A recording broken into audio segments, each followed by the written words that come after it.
Ito ang latest weather update.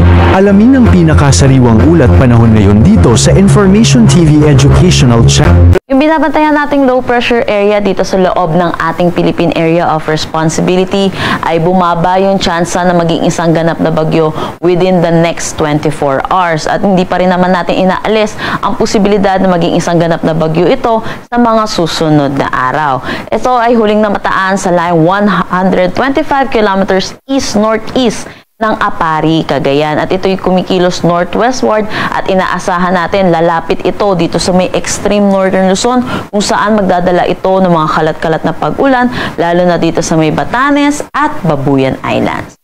Ngayon, patuloy pa rin naman ang pag-iral ng southwest monsoon o ng habagat, lalo na dito sa may Central Luzon, Southern Luzon, Visayas at Mindanao.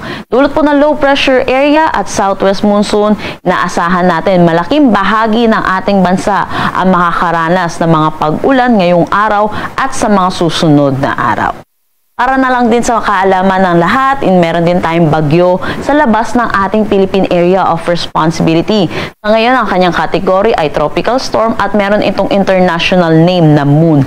Huli itong namataan sa line 2,500 kilometers east-northeast ng extreme northern zone. Kung makikita natin sa satellite image natin, malayo ito sa atin at wala na sa labas ng ating Philippine Area of Responsibility. Kaya wala itong direktang epekto sa anumang parte ng ating bansa.